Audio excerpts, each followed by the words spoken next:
Welcome to Journey Through the Gate, your paranormal portal podcast, as we delve into the many questions and wonders brought on by the supernatural experience. What's on the other side of the gate? Let's find out together.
There we go.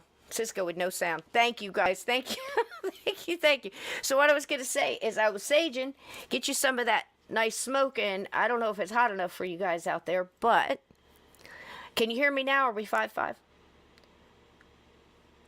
Are we? Let's see. Yep. Turn your mic on. Turn your mic on. You wouldn't think I'd need a mic, would you? You think I'd just talk and people would be able to hear me? My own PA system.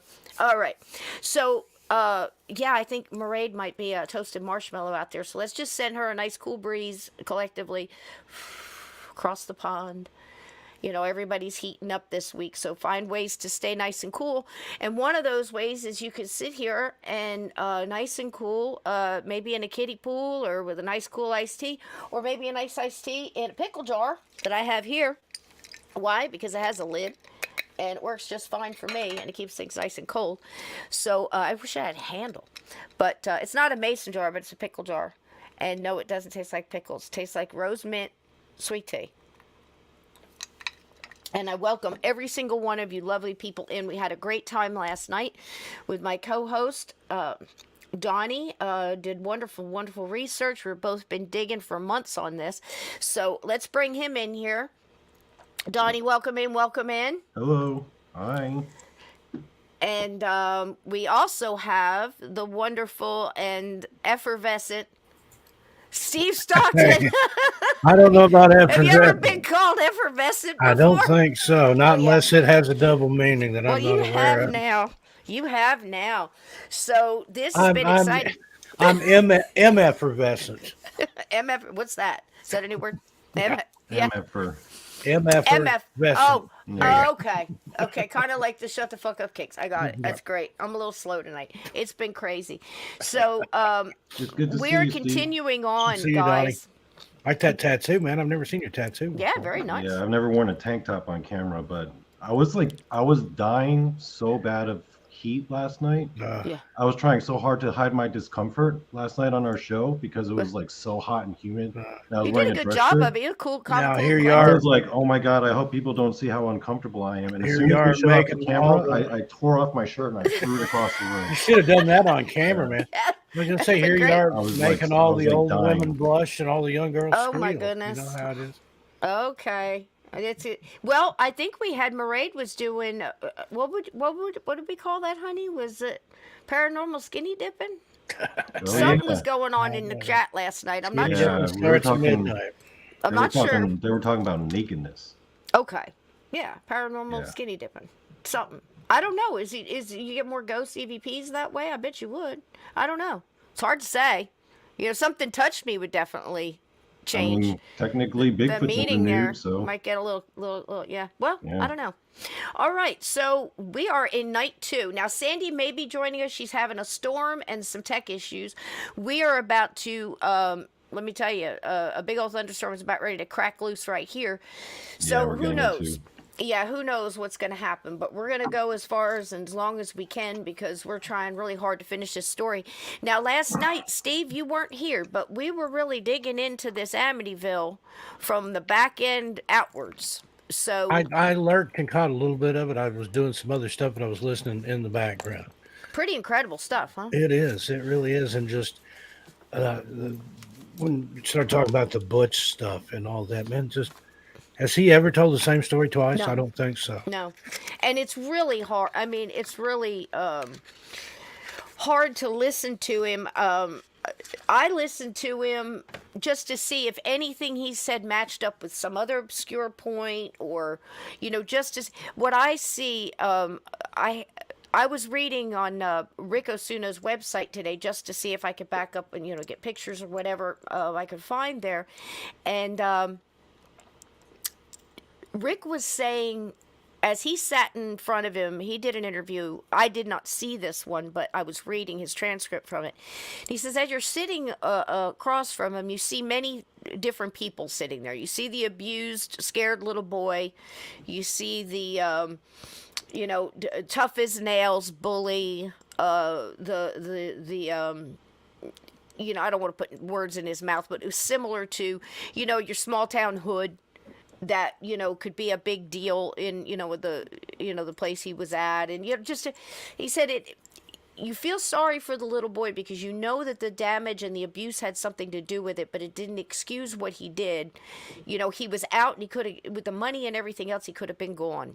Whereas like those kids, it was a different thing, and it made a lot of sense. But yeah, Butch hasn't. It'd be hard to say. If there was some truth in there, I'm sure there is, but it's also who got a hold of him. Because last night we pulled out all the myths on who was connected to who. There was mafia involved on both sides. Doesn't mean that they had anything to do with it, and it doesn't mean they didn't. But somebody eventually told him to shut up and go to jail. And we got a couple of different. Cases on that, quit talking about your sister being involved. You did this, man up, that kind of thing. Mike Brigante still stood by his side, even though he sent awful things, letters to Mike. I've read some of them, his grandfather. And I think the hell that family put Mike Brigante through was just awful, So that's kind of where we are. He's in jail. He obviously had something to do with it, whether he worked alone or not. The main things we were focusing on was there any behavioral changes from the apartment in Brooklyn to the house? Like, did the house spark this violence and this abuse? We're kind of saying it might have made it worse, but it definitely didn't start it. Very much like you and I were talking about my haunted farmhouse experience. Steve, it's like, did my dad spark the house? Did the house spark the dad? Did they both spark each other? I wondered about that. I think that just that stuff being there, and it picked up on some kind of vibe he was giving off, and he picked up on it, and it each fed off the other.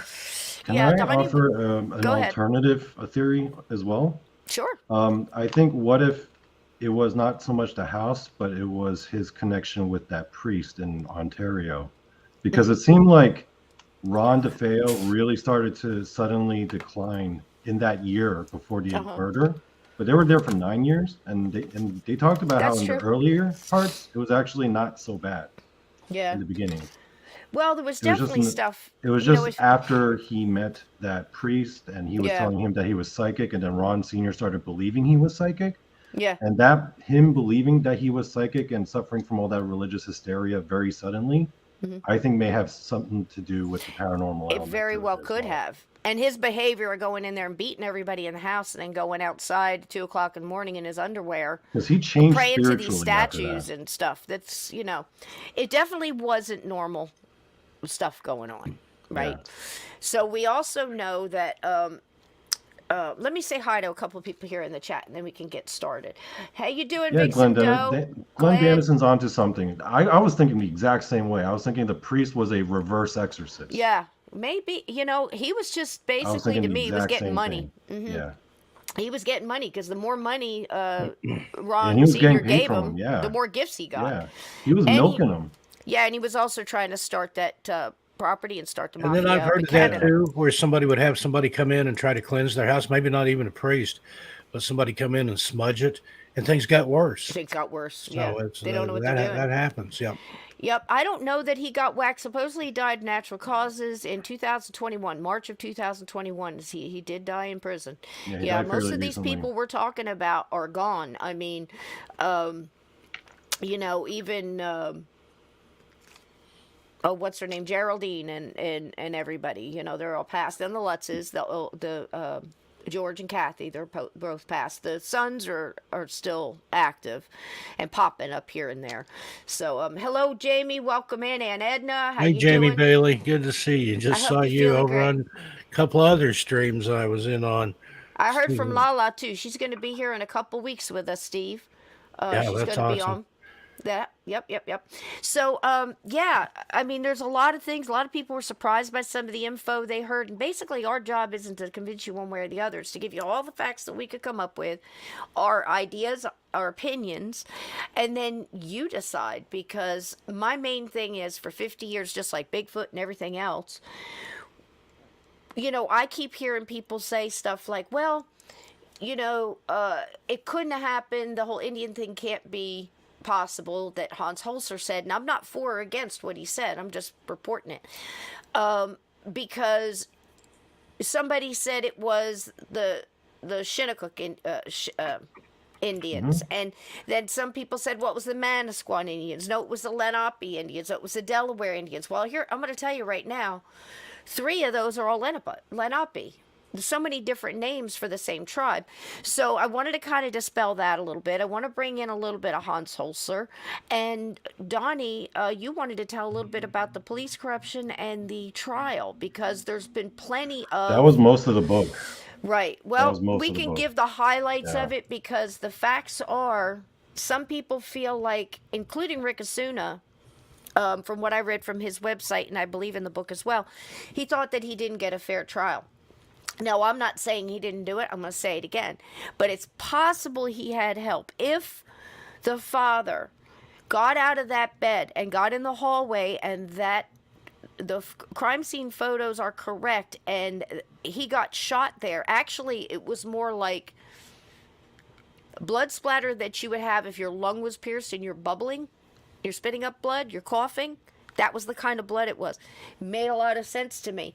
But he would have never been able to get him back in bed. 270-something pounds. And I think Ronnie Butch at the time was, what, like 170? Because he was so on the meth and everything. He lost so much weight. He couldn't have picked that guy up and put him back in bed alone, I don't think. So that was the big thing with the ME. And in the beginning, the defense, they brought up, okay, Dawn was part of it. Blue was asking me last night, or I caught in the chat, Donny, can you describe to us a little bit more about the gunpowder? The way I was hearing it described, that what was on Dawn's nightgown was, how are they saying it, unspent gunpowder? What did you hear? Well, it was the fact that the bullet wound was at the base of her skull is what killed her. But on her night dress, there was, I guess, gunpowder See, the problem is I'm not an expert on ballistics. I've never fired a gun in my life. Uh-huh. So right. I know there was like some gunpowder found there. Right. I don't From remember what I if he knew. heard, Yeah. it was between her torso. It was in her torso area. Yeah. So it was gunpowder residue. I don't know, Blue, if she had it on her hands. I did not see that report. But the thing that was getting everybody is she had it on the front of her nightgown. She was stomach down, under the covers, under the blanket. So we got it somewhere in that night. She fired a gun or was messing around, with a gun. And it would have been where a female at that age would have probably held that shotgun down to her side that way. Hmm. I don't know, but that was one that the trial was really kicking up. But there was a lot of things. There's the whole bloody shoe picture you probably never heard of, but if the shoe is part of it, then somebody was up and moving. And then you hear disputes and people kick it out so easy, and they say, the baseboard in that picture doesn't match the rest of the DeFeo house. Well, if you go to the website and you look, there was different moldings throughout the whole house. So Yep. we just have to be careful. That's my point in this whole week, whole 4-part series, is to just give you guys the information so you're not one of the people who say, okay, the whole book, the whole movie, everything in that house has to be a hoax because the window never broke out completely. And it did in the movie. So everything must be fake. That's not true. It's true that it blew up in the movie and it didn't blow up in the book because the windows there are fine, but they opened and closed and they did stuff. So there's what's Hollywood, what's hoax, what's a horror, and that's kind of the where we are. Can you give us a brief overview of what you think was important in the trial? I mean, it was the first one where the devil made me do it defense, but that's not how it started. It started out like a regular. No, You know. In the beginning, he kept going through lawyers because he kept disagreeing with their defense strategy, which was, let's plead insanity. And he was always like, no, I'm not insane. He would get insulted by the notion. He had a lot of pride about that, and he really hated that anyone would even suggest that he was insane. He actually physically threatened the lawyer who was sent by Michael Brigante because he suggested pleading insanity. Not because the lawyer believed he was insane, because he saw no other recourse. Right. Because the odds were so stacked against him, because the police investigation, the district attorney, and the prosecutor and the judges were all corrupt. And they were like, basically, they're going to break all the rules to make sure you're screwed. The only strategy, guys, is to plead insane. And then Butch would be so insulted that he would be like, no, until one lawyer, William Weber, finally convinced him. And the way he convinced him was, hey, listen, if we tell everyone that the place is haunted and we sell a book and you make money and you get convinced that you convince people that everyone... Oh. Sorry. That's okay. Born to be wild. Yeah. So, I didn't realize my phone was up. so But that William took a little Weber's time. proposal was, we get everyone to think the place is haunted, and he already had a plan. He was already in contact with the Lutzes and already making an idea for a book. We sell this book, we make millions. Meanwhile, everyone is going to think that you were possessed. That adds to our case that you were insane. Get the public to believe that you were insane. And then Bush was thinking about it, reluctant, but thinking about it. And then William Weber said, listen, you'll be in a mental hospital for 2 or 3 years. You'll be out, and then you'll get all this money. Okay. And that's what convinced Bush. Be like, well, I guess I got no other choice. Right. So let's take it from there, because that kind of jumped to the very tail end of the trial. You have to understand he's gone through all of this stuff. Now, let's go back a minute. The Suffolk County, I'm not calling anybody corrupt or liars or anything like that. What Donny and I are saying is it's kind of known, is it not? Now, what can you tell me about their confession rate in Suffolk County? It was what? The highest, right? So it was, out of all of their murder convictions, 94% of them had a written and signed confession. Hey, hon. 94%. And even other precincts and the sheriff's office were like, yo, that is really shady. You know, like other precincts were kind of looking at them all skeptical-eyed, but they didn't care because the district attorney was in collusion with them. Right. The prosecutor hand-picked the judge. I was like, is that supposed to know? I'm not a legal expert, but do prosecutors get to pick the judges? Yeah, it got Stark. I think it was Stark. But, you know, again, when you look at all this, they had the confession. people were saying it looked like Butch got beat up. Is that out of the question for Suffolk County Police Department in the 1970s? Oh hell No. no. No. Oh It no. was famous for it. So it's Yeah. not us saying it. It's absolutely a known, it seems to be a The known fact. And entire it middle continues. of the book is just accounts Yeah. and lawsuits because he got a record of all like the settlements and lawsuits and Right. scandals, and it's just a laundry list of like real like bad shit this police department would do. I didn't know a Right. police department could be this corrupt. Right. There's Right. this one And I mean, instance. I mean, if I just may add one example, sure.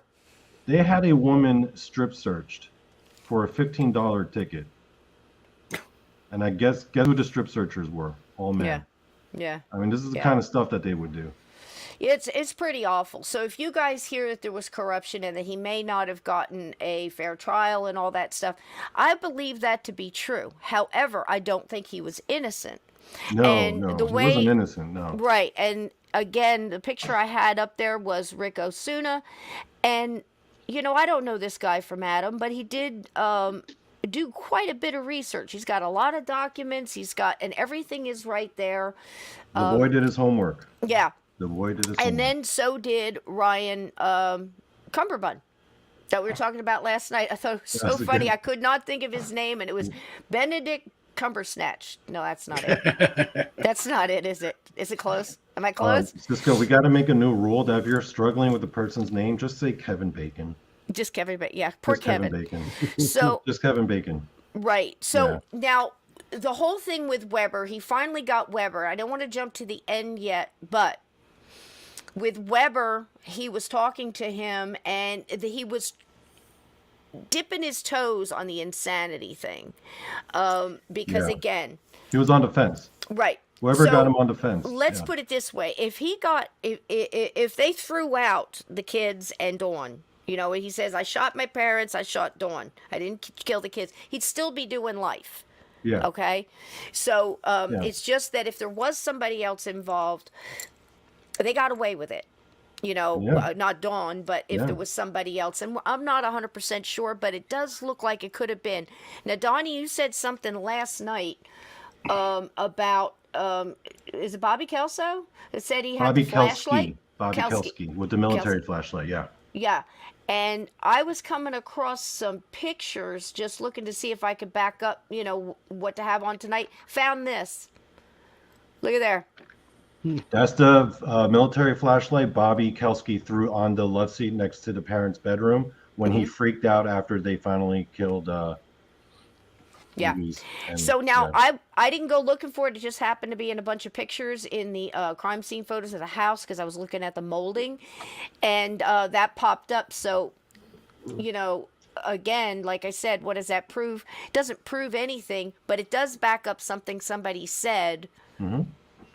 And that's kind of odd to just be laying there in the chair like that. So it makes a Also, little sense. I'm not a gun expert, but is it possible to fire a rifle and hold a military flashlight like that at the same time? Sure. You can? Sure. It's just Yeah. kind of. I mean, if you think about it, a lot of time, the military flashlight is kind of angled, but yeah, Yeah. you could do it. Can Yeah. you? Yeah. Oh. Maybe think if you could. hold It it would like. be, but Okay. then again, I don't know. I don't know these people. I Yeah. know people that can't, open a can. So, I mean, it's true though. But I can't say what other people did, and I keep saying it through the whole thing. Is like I can't call somebody a liar. I wasn't in that house. All I can say is they've lied about everything else, and we can prove that. So chances are, you know what I'm saying? Yeah, But I I'm think still- you could hold an angled flashlight in your hand and then have the barrel between your fingers. It could be done. It'd be Okay. different than holding a straight flashlight on the stock like you see people do, but you could do it if you worked Yeah. it just right. Mhm. It And how dark wouldn't be was the it in most this comfortable house? thing. How dark is it in the house? I mean, there's street lights, there's things. If you're in the dark, your eyes are somewhat adjusted. Yeah. Plus they had that whole wall of nothing but mirrors with that gold stuff in there. Remember? That wasn't there like a whole wall of Yeah. mirrors? You know or why something those that's got a mirrors were in there, reflect light? by the way? I don't even want to think about it. Yeah.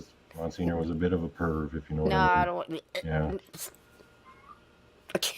Don't make Cisco sick. I'm trying to avoid. I can just imagine. Well, yeah, true, Stephen Lewis. That was a lever action rifle, so that makes it more difficult to Yeah, hold on the that's flashlight. true. That is true, Stephen. Yeah. You know, yep, way to be on it. So, I mean, I don't know. I can't tell you whether you would need light, you wouldn't need light. I mean, I just think it's so sad when you're going through somebody's house and, you know, they went to bed, there's, you know, dishes in the sink. You could see where they had dinner. That Well, the light bothers may me have so even been a much. diversion. You leave the light on, throw it on the chair, everybody looks over there, and then you can pick them off. Maybe. I don't know. We still don't know why nobody heard anything in the toxicology reports. Yeah, Supposedly and the that's pump where empty. stick in your shirt pocket. You could do that. Blue Cross Road says, not only is it possible, I train officers to do it in tactical firings. There you go. See? So, but, you know, these weren't trained soldiers either. These were a bunch of, you know, basically street punks. So, I mean, I don't know. But I thought they don't all think it got night changes. vision goggles, no? Yeah, and I really don't think it changes anything. You know what I Yeah. mean? And it's like the trial doesn't change anything because if there was other people brought in, he admitted he did it. Confession, you know, beat out of him or not, he was basically saying, you know, look, I'm trying to help you guys, and the next thing you know, I think you're the guy we're looking for. He goes in the room, and that's the end of that. But we did have the phone call in the kitchen from Rocco to Pete DeFeo, who was definitely a capo in the Genovese family. Rocco was in the Genovese family, and all the Brigantes were involved in, you know. So was mob involved? Yes. Does that mean they did? It doesn't mean anything. It means they were there, you know. I think that they would have wanted to keep everything squished and quiet, you know, because they got the Buick dealership shutting down. Did something happen because they found out that Ron Sr. was embezzling money? Sure, it could have been. And I totally agree with everybody in the chat last night saying that, you know, it could have been Colombians. Colombians would, yeah, it could, all that's possible. All that's possible. But I really think after everything falls through, I believe that this just got pushed out of control that night, and Butch by himself or with two other people on the spur of the moment did this, and it got way out of hand real fast. If you want to ask if Butch had remorse, these facts I can tell you. That while he was in prison, people asked, well, hey, you got any family? And, you know, you're from here? Hey, you got family around here? Not anymore. And he'd just smile, you know? That ought to tell you something. Here's another. And this also comes from Laura DiDio. And then I looked into it, and I saw it in a couple other places. He swears he didn't shoot his brothers. He didn't shoot the kids. But he tells a story that after he shot John, who was a spine shot, by the way, that he laid there and he watched, he wondered if he had to shoot him again because his leg was twitching. And that often happens if you get hit in the spine. That doesn't sound like a man who wasn't there watching that, unless it's just another elaborate story he came up to tell people to get the shock factor. You be the judge on that. But that one kind of clinched it for me. I can't say. I think it's possible Dawn was involved in one way or another. How else did she get that, you know, gunpowder residue on her? Maybe that they were wrestling, you know, gun. I don't know. I wasn't there. But I think the right man was in jail. It just could have been maybe more. But that doesn't tell you whether or not there was a haunting or something in this house. So once we get from that point, did you tell all the corruption you wanted to tell? It's pretty much, it was that they were corrupt, you know? Corrupt as hell. Yeah. Corrupt as hell. Right. Yeah. I'm not good with like legal jargon. I'm not very knowledgeable when it comes to like law stuff or stuff like that. So like the whole time I'm reading this and I'm like, what the hell's an affidavit? You know? Yeah. Well, see, the thing is too, you got to ask yourself is what would have changed? You know, maybe the investigation would have been better. Maybe they would have looked into this, but it sounded like they really wanted to wrap this up. This is a small, sleepy town, you know, and in so many murders, they want the guilty person to go. And something else really telling. If you remember that reporter we showed last night was standing outside of the house. He's talking to everybody milling around in the streets. He goes, something odd about this. He goes, I'm not seeing a lot of fear in the town.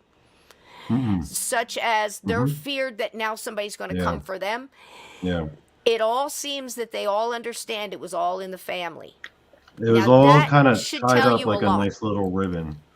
That should Yeah. tell you a lot. Nobody was scared. None of the Almost neighbors like they had been expecting it to happen, or that they're Exactly. only See? surprised that Yeah, it didn't happen yeah. sooner. Exactly. I think people were So- already starting to talk about, like, they kind of knew that they were a little bit connected to the mafia, so Right. they're like, well, something's going to happen, you know? Right. Well, there was also a gentleman who owned another bar closer to where the docks are, so you could tell it was a little more upscale bar, you know? And when he heard the news, somebody ran in the bar and told him, and they told him who was dead, and they said, wait a minute, everybody in the DeFeo's family is dead but Butch? And he said, yeah. And he goes, Butch did it. And it was no doubt in the whole bar. These were the people who lived with him. So, you know, if you were hung up on any part of that trial or any of that kind of stuff going on there, or the corruption and stuff like that, of course it's awful. But I don't think it would have changed the outcome. I still think the guy would have been doing life and without parole Yeah. either way. Yeah. I I do. mean, the guy would That's have been in what I jail feel. for life either way. Right. Either way. It would have, I mean, it's not like, yeah, he would have been in jail. That's They what would've- I'm thinking. They would have nailed him for all the murders anyway. Mm-hmm. Because even if they believed it was, like, let's say they believe that Dawn killed him and then he killed her, there's Mm-hmm. no way to prove if Dawn killed any of them if she's dead, you know? Right. So, of course, you he's going know- to get blamed for all of them. It's all going to get sorted out, Yeah. in the end anyway. And like I said, and now they're all gone. So, there's an interesting thing. Everybody's having to work all that out over there. Can you imagine? It doesn't end here, right? So, we're at the trial. They're tossing around the idea of the insanity plea, and that's when Weber comes in. And this is Weber. I'll pull up a little picture here. That's him. This is He looked him. a lot like Boss Hogg from Yeah, Dukes of he Hazzard. did kind of. Yeah. This is him now looks on so the much like bottom, him. and this is him at the time of the trial on the top here in the black and white. And as you know, again, that just shows you how much time has passed, right? So let's put Weber there for a minute, and we'll just imagine him and Butcher talking and trying to put up this, I was possessed, I don't remember doing it. Hans Holzer. Now, this is where we're getting into a sticky wicket because I love Hans Holzer. But I'm open-minded enough to understand that I'm not going to agree with everything the man says, but I want to listen and see what he has to say. He said that he sat in there and interviewed Butch, and that Butch told him that he didn't remember a thing about that night. So now he's starting to play into that I was possessed thing. I can't say he wasn't. Again, I will repeat. He was supposedly on heroin, meth, alcohol, sleep deprivation for multiple days. He's, I've been told. So, you know what I mean? I don't know that I'd remember But anything. he was also being coached to say all that as well. 100%. Yeah. 100%. So he's telling this to Hans. So I thought we'll listen to a little bit of what Hans Holzer has to say, and then we'll get into a couple other little things, and then we're going to finish it up with what comes next to lead us into next weekend. Sound good? All right. Yeah, I'm going to watch on my phone while I Go soak. ahead, sweetie. I'll be back. I don't know if you've seen this, but it's pretty good. And I'm sorry about the sound, but this is a very old interview, and this is with Marvin, one of the Amityville murders spawned a cottage Marvin industry Scott. of demonic I'll be tales. right back. Go ahead, honey. 7 movies and 8 books, 2 of them written by our guest, Dr. Hans Holzer. He's a professor of parapsychology. Dr. Holzer is a prolific author who has written more than 100 books, including his latest, Psychic, True Paranormal Experiences.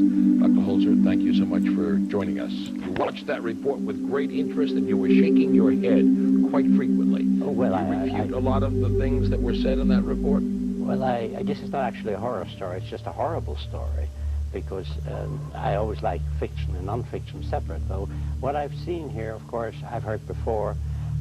What is interesting to me is that the real cause of all this hullabaloo has not been mentioned by any of them, because they're not aware of it. Now, the house in question stands on an ancient Indian cemetery, and desecrating Indian cemeteries in other places has proven to be not a very good proposition. I don't know how you feel about life after death. I feel there is a continuance of existence in another dimension, shall we say. It has nothing to do with religion or beliefs or disbeliefs or the supernatural. There is another side to life, which we call the other side of life, and part of us, the inner self, proceeds into that world. Now, what we have here is not a house of horror. We do not have demons, because there are no such things as demons or devil. That's a fantasy that religious fanatics like to dream up. We have a couple in question here. And as far as Mr. Lutz is concerned, whatever he experienced may have been just ordinary poltergeist phenomena, that is to say noises and so on. Okay, a lot of us remain skeptical. Here you are, you have studied the house in Amityville, and you have written over about 112 books now on this subject. What can you tell us? Talk to us about this mound, this Indian burial ground that you talk about. I have been to the house more than anybody else. I was there for the first time with the famous deep trance medium Ethel Myers, and we had an Indian come through her, an Indian chief, and on further investigation I discovered that the house was built on Indian burial ground. That it was a shell mound. That was where they held prisoners. There were the Manasquan and the Shinnecock Indians had lived at that, particularly, in that region. It so happened that I found out further that in 1905 a skeleton was partially washed out by a rainstorm, and this skeleton had the skull of the skeleton was broken off by a young fellow, a child.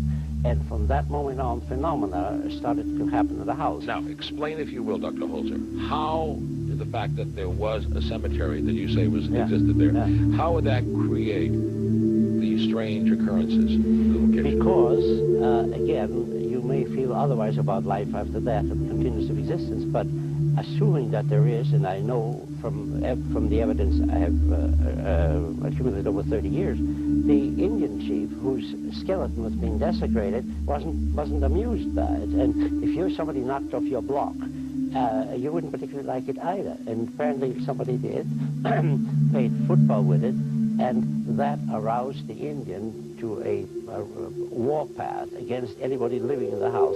That's when the fun started.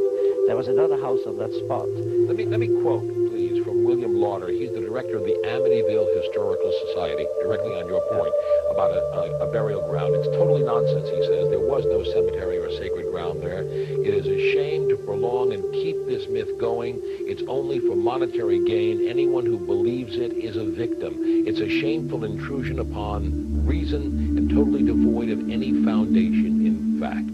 Well, that's also not true, because I have that information from the chief librarian of Amityville, who researched it for me, and this is on tape because he made a documentary in 1977, in which he appears, where he clearly states that there was, in fact, an Indian burial ground on that sub. Now, this comes from the librarian of Amityville, and it is on the record. So whatever you read to me is just not true. But there are reasonable people out there who look at this, they read it. There are some people who want to believe it, and there are others who say, show me evidence that it's true. What evidence do you provide, Dr. Holzer, that this is true, that you're saying that there are forces of people who lived at another time, who were buried in a ground there, who are behind these forces and the supernatural occurrences? Don't misquote me, please. I didn't say anything like that. I'm trying to interpret. Try, you be very careful. Try to understand. Yeah, no, I didn't say anything of the sort. I said that the librarian of Amityville went to great extent. At first, he didn't like to talk about it. Prior to that, you were saying that because it was a burial ground, that is what bringing out these forces, this overpowering force that is creating these problems. Now, Did I misinterpret that? Don't write another fiction book. But Then please clarify it. It's very simple. Before 1905, there was another house on that spot, which was built in 1782. See, I do my research very carefully. I don't make it up. And that house was perfectly calm until in 1905. Then suddenly, in the other house, phenomena started to occur of such a kind. People moved in and out. Somebody committed suicide. They moved the house to another spot in Amityville, and it still exists there, and nothing ever happened to that 1782 house again. Instead, there was an empty lot. On that empty lot, in 1928, a new house was built, the one that is still there. This house was built and was then inhabited by the DeFeo family. The DeFeos started having problems with it, of what we call poltergeist phenomena, footsteps and objects moving, that sort of thing. Among the DeFeos was a young man who was a natural medium. That happens. People are born that way with a sixth sense. He had that ability. If you look at the history of this young man, you find that he was unusual. He was not crazy. Mr. Weber notwithstanding, Mr. Weber is a very fine attorney, but he also makes up stories. Ron DeFeo was also reportedly a believer of the occult. Is that true? No. Young DeFeo neither believed nor knew the first thing about it. I interviewed him in prison, at Dannemora prison. I went in there with a tape recorder and we talked, because he apparently trusted me. Young DeFeo told the truth that he didn't remember killing his family. In fact, he, in a sense, from my point of view, was a victim too. He was taken over by the spirit of this Indian. Now, this sounds strange to you, but when you have done as much work in this field as I have, you will accept that there is a part of us that goes on into another dimension. This Indian chief's entity took over the young man and killed his family through his body. And that is all there is to this house. No slime, no flies. This is all Hollywood invention, and it is just not true. As an academic, Yeah. and as a reasonable and understanding man, for folks out there who try to understand, Yeah. how does something possess the body? How can you, as succinctly as possible, explain that? The literature on that is extremely large. I myself contributed to it in a book called Possessed. It has nothing to do with religious possession and exorcism. Please forget religion on this. This is a fact that someone who continues in existence without a physical body and requires to express himself in our world will then enter the physical body of a suitable individual and makes him do the things that he wants to do. And that is all there is to the Amityville house. There is no haunting, there is no ghost. There's an Indian chief who's still mad as hell. And that could have been the dark shadow which Ron DeFeo allegedly claimed was hovering. Could have been is not words I use. The fact is DeFeo doesn't recall shooting people. It is another important scientific fact which you forgot. Nobody heard the shots in the entire neighborhood. Phantomania. Yeah, nobody heard it. Yeah. The people did not run from it because they didn't hear the shots either. And this is a very common phenomenon in parapsychology. I've had this happen to me in so-called haunted houses. The tape recorder suddenly will not work, or there is no sound because, my friend, a haunted atmosphere is a magnetic atmosphere, and anything that is magnetic will automatically be affected and So they stop. were frozen. Yeah, but frozen. As That's why I Ed didn't Warren hear it. said. That's why I didn't hear it. We're Now, going to take a break. But you have some photographs. I want to show those photographs when we come back, which you say provide further evidence of a little bit bizarre occurrences caused by that cemetery, which was located where the house in Amityville is now located. We'll be right back with Amityville, Horror or Hoax.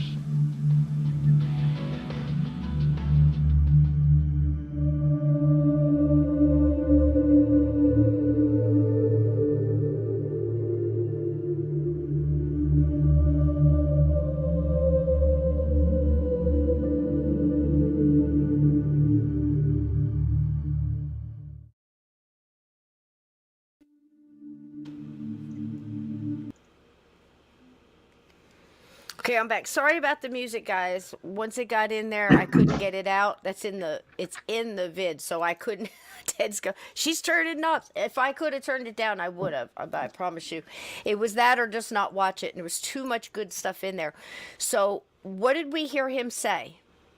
Hans was explaining why we may have not heard the shots. What did you think of that, Donny? On his theory on why the shots may have not have been heard. Can I tell you what the book's theory was? No, on tell me why the what you shots- think about what Hans just said right there About the about shots? not hearing the shots. Yeah, with the magnets, his theory on that part. I have to disagree. Okay. the whole time I was kind of analyzing Hans Holzer and his argument style, and I was kind of thinking on what the book was saying What about the him. book was saying, yeah. Because now, is that the Yeah. first you've heard of Hans mostly? I'm not familiar with Hans Holzer. And the first you heard was what they have in the book. And then you had some stuff on Hans Holzer, but that was just him like hosting something, right?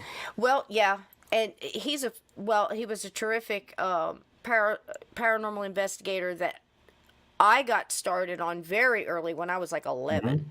So listening to him about this case really confused me at like 14, 15 when I'm really looking into it, going, okay. So I had to learn then to start separating everything. Okay. So what he was basically saying is,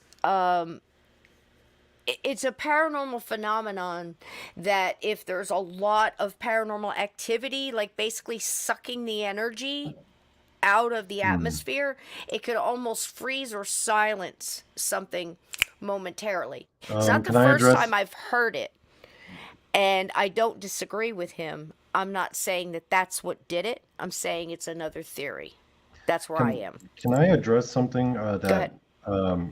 Aunt Edna said, but he wrote 112 books, Donnie. And I'm like, yes, probably so. Yeah. But here's the thing. He also wrote the sequel to Amityville and then subsequent books on Amityville that were fiction-based. This whole thing, I got to tell you, and I love Hans, and, I've talked to Alexandra, I've studied Hans.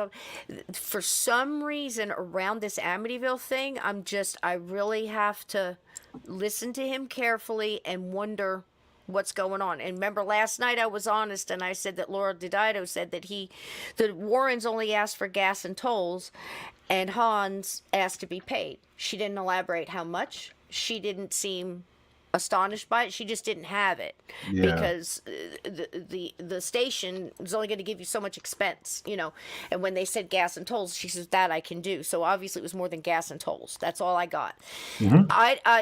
I don't disagree with him, and I think a lot of the things he says on this case, as far as the Indian chief holds water. Now here's why I think that.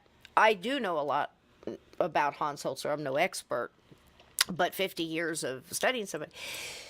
And his tactics, like you said, and the way he is very Austrian kind of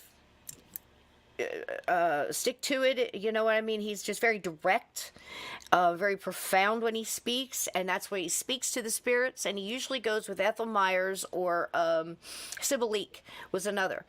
Terrific trance mediums. I have nothing has ever shown me in all this time but integrity in all those directions. That's a fact. Well, can I tell you one of the things that the attitudes of the author in this book, he's actually like, to be fair to Hans Holzer, like he's not so hard on him the way he's hard on Ed and Lorraine Warren. You could tell the author like legitimately doesn't like them. With Hans Holzer, he mainly criticized a lot of his research methods because he would never consider any counter evidence. Oh yeah, he's not going. Yeah, he was like not. No, that was his personality. Like you say, a lot of times in your culture, that this is the way they are towards things. Yeah. Well, in his culture, Austrian and I forget what else, guys. On top of my head, it's as soon as I try to think of something, it's gone. But that was his way. But at the same time, very compassionate, but matter of fact. I don't know how to describe it, but in the paranormal community, he's extremely revered. And he did write more than 112 books, I believe, towards the end. And it wasn't just ghost hunting. It was hypnosis. It was kind of MK Ultra. It was the brain. It was all kinds of psychic phenomena and things like that. Right, Steve? I mean, he was Hans Holzer's across the board. So my whole point of bringing up Hans tonight was to say that was his theory about why no sound, why nobody heard the shots. Did you happen to hear that, Steve? I was interested in your take on the theory because I don't want to rip him apart. No, and actually the author tries not to rip him apart either. He actually says, to be fair to him, all right, let me give you like one thing he said to be fair to Hans. he got into this situation, this whole Amityville situation, when the situation was already Yep. a whole complicated mess, and he kind of Yeah. just came in late and like without knowing what was going on. So Mhm. that's why he wasn't so hard on Hans Holzer. Mhm. And a lot of what Hans Holzer based his theories on Amityville off of were from interviews with Butch himself. But Right. at that point, Butch was in full, I got to convince the public Yeah, that I and was he possessed. totally told So Hans he a totally different just story. made up a story. A whole nother story. Yeah. Oops, sorry. Ooh, gosh, that had to be loud. But that A was whole in his nother interest story. for his legal case. That was in Yeah, his, that he didn't even tell anybody else. So So he was Hans Holzer was actively being lied to, and Right. he stepped into this whole situation, and then he got caught up in this weird lawsuit. So there was a lot of weird stuff, and then he got pressured to write the sequel for the movie. everybody And was it just suing got all everybody. complicated. Everybody was suing It got everybody. weird and complicated. So to be fair to Hans Holzer, he just kind of stepped into a complicated mess. Absolutely true. Well Yeah. put. And I will agree. say this though too, that you have to understand. Say what you want about Rick Osuna, and I don't know him from Adam. All I know is he did a lot of research. I don't know if he's a gold digger or I don't. Documents are documents. Some facts can be swayed one way or the other, but facts are facts. You know, even some documents can be. You know, we know this. We know You this. can tell this Rick paranormal Osuna people. guy in his writing, he gets emotional at times in his He writing. does. You can But tell. again, You can tell he has I'm his not biases. standing in his corner, Donnie. That's what I'm Yeah. trying to say. You know what I'm saying? I'm not standing in anybody's corner. If I'm standing in anybody's corner, these people were murdered in their sleep and they've been exploited. And now they're making all these movies with zero to do with any Oh, they of the definitely been exploited. even They the definitely even the been first exploited. book. Yeah. Even the first book. But I also have to speak on Han's behalf and say Rick Osuna isn't a paranormal expert of any kind. He's not even, it doesn't claim to be, he doesn't know anything about it. So all he can speak on is his personal experience with this man. We know more about Hans than this guy. You know what I mean? That I can easily say. And I'm not saying what Hans is saying is wrong. I'm saying the man sat there and said, there were Native Americans here. This is burial ground. How many times, Steve, have we said the whole damn planet's a Native American burial ground? Literally, yeah. Stop. You know? But people semantics, right? So the main thing I wanted, like I said, was his theory on the sound. And Marv Scott was another way of me introducing you to him because he's one of the journalists that was there at the very beginning. I showed his picture. He was there the night of what they called the big psychic slumber sleepover with the Warrens. And Oh, there yeah. was like 22 people there, Steve. Cisco, was that televised? That was televised, right? I couldn't tell you. I don't know. I've seen a lot I of think that was pictures. I've televised. never I seen. think parts of it were. Maybe. Oh, I would maybe. love to watch the video of that. Do you think we'd be able to find a video of that? There's little Look for it. pictures as all as I can find. If you Oh, find man. That'll video, be such a send good it to video me. to find. Oh, man. And if it's not, involved in some lawsuit or something, we'll show it. Because apparently they had like the Warrens doing the seance live on TV, and I'm like, man, I want to see that. Right, but I'm gonna say it again. We have to be careful here. I'm not taking Rick's side. I'm saying his book and his theory, it deserves to be heard just like everybody else's. Throw it out or don't, because there's hundreds of people involved in this. We're just bringing out the little top ones, but again, Geraldine, she's passed. That's the lady you said that she was married to Butch at the time that cracked open a lot of this stuff. She refused. Butch asked her to help him sue Rick Osuna after he wrote this book, after he agreed to do it with him. But that's what Butch did.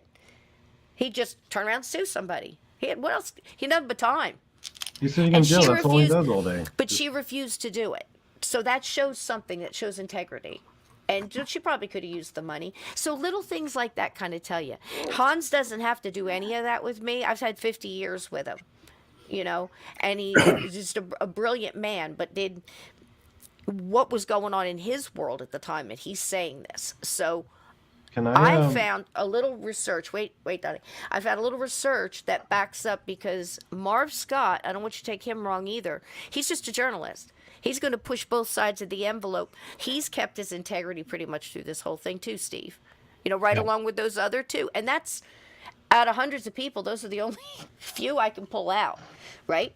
So Hans said that the librarian said there were Native Americans there. He mentioned Manasquan. He mentioned a couple others. People with this case tend to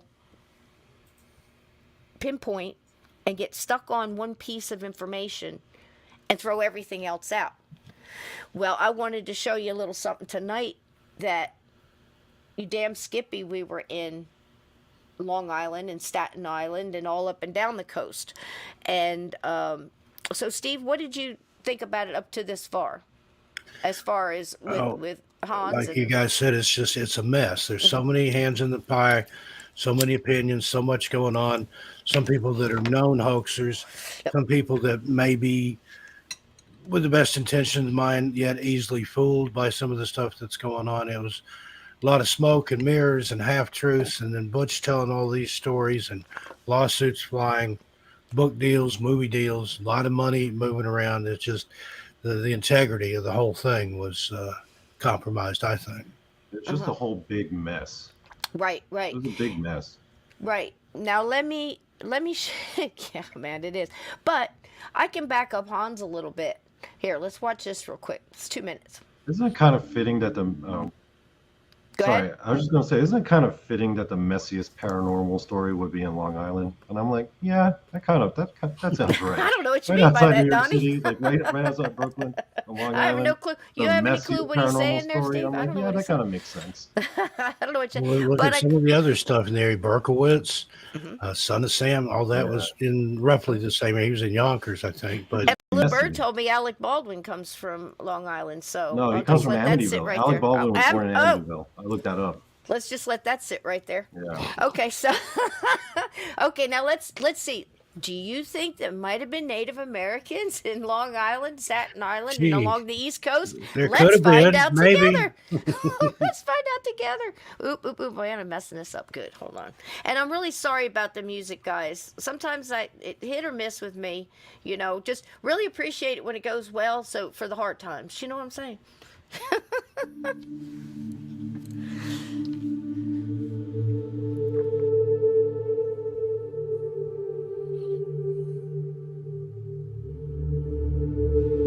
That's my people, y'all. That's right. Represent. Man, that guy looks badass. Represent. Why is that one guy blue? It's more than likely, ash. Oh. Probably, made a lot of paint out of ash, and believe it or not, like duck poop, all kinds of things. Look at that. Isn't it beautiful?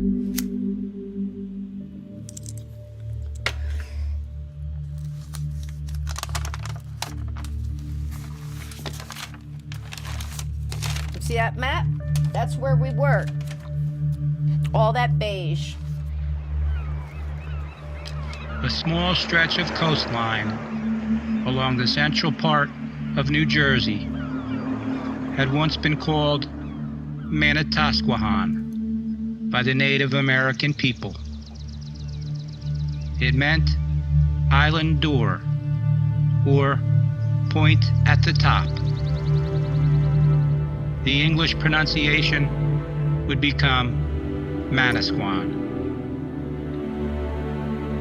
This is where I When live, Henry y'all. Hudson sailed along this same stretch of coastline in 1609, he wrote of his sighting, "A good land to fall in with, and a pleasant land to see," perhaps giving name to the region of Point Pleasant.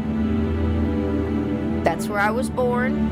By 1740, the first Europeans had a name for this 10-mile span of sand dunes and coastal meadows, stretching from Manasquan River south to the new Cranberry Inlet.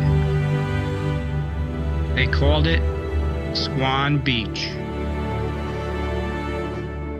Throughout the Revolutionary War, Manasquan Inlet was used as a refuge by American privateers. AKA In pirates. 1778, Yup. British troops and loyalists, seeking revenge on the colonists, sailed up the Manasquan River and destroyed the salt works at Union Landing. In Just the to early teach you history. 1800s, For this right an here. inn named the Osborne House stood near the present-day intersection of Main and South Streets. The tiny settlement had begun to take on the name Squan Village. Now, I know you're asking me, what does this have to do with Amityville? I left this in here because all of the names that you're hearing throughout, when they speak of of whether there's a burial ground, not a burial ground, Native Americans were there, they weren't there. The second movie, the whole last part of it is about how the guy was torturing Native Americans. These are my people that he's talking about. This is what they made up in the movie, the second one, which disgusts me. But people disbelieve the story because they're hearing all the different names. All of these names, Squan, Manasquan.